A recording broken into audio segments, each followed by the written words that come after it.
Facilities on the ground. There's also a media war too over Syria, fed by reports of bloodshed that are difficult to verify. Let's talk more about this now to Ali Hashim. He's a former Al Jazeera television correspondent joining us on the line live from Beirut. Ali, hi there. You claim to witness covert efforts by your former network to support the opposition in Syria. We have reported on this before. Bring us up to date, though, briefly. What did you mean by that? Remind our viewers. Actually, as everyone knows right now, I resigned like a month ago, and that was because of the channel's way of covering the whole Arab Spring, precisely the situation in Syria and Bahrain.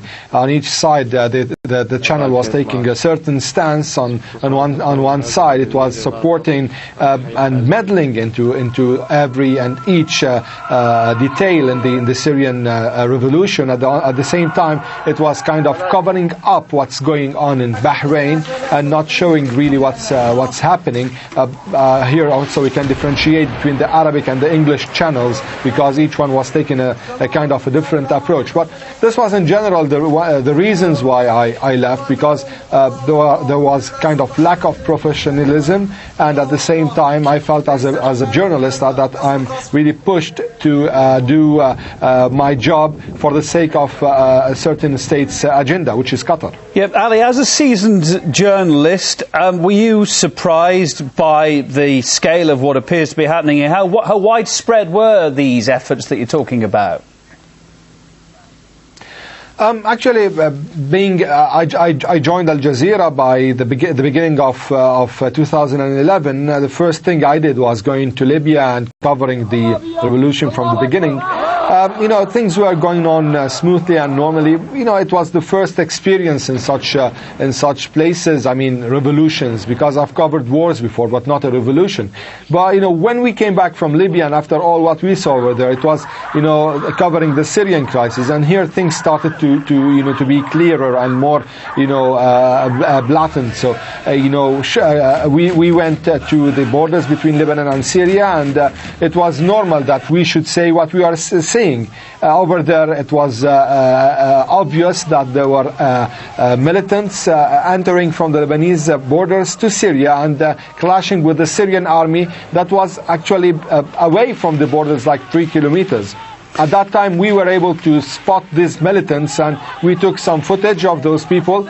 And later on, the channel refused to air these pictures, and I was asked to forget about these militants, and I was asked to leave the whole area back to Beirut. And Ali, the channel was also, please correct me if I'm wrong, was also, I gather, helping the rebels, the opposition, get their message back to the station. How were they doing that?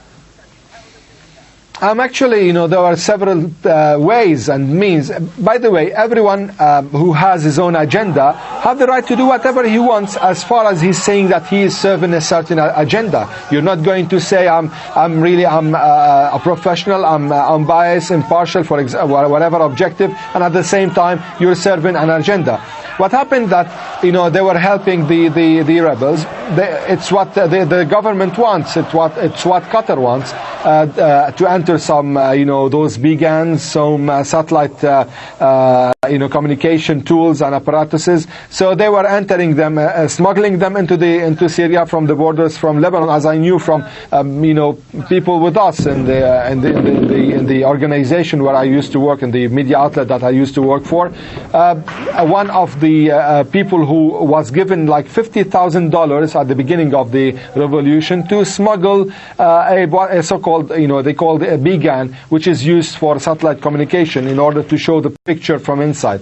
So this is one of the things that the channel did in the beginning of the revolution. Okay. I said it's their right to do whatever they want, as far as they're saying that they are serving a certain agenda. All right, we've heard your allegations there, but I mean, more generally, what effect does media coverage have on events like we've seen unfolding in Syria? How's it affecting the Syria conflict? How's it helping it unfold or not?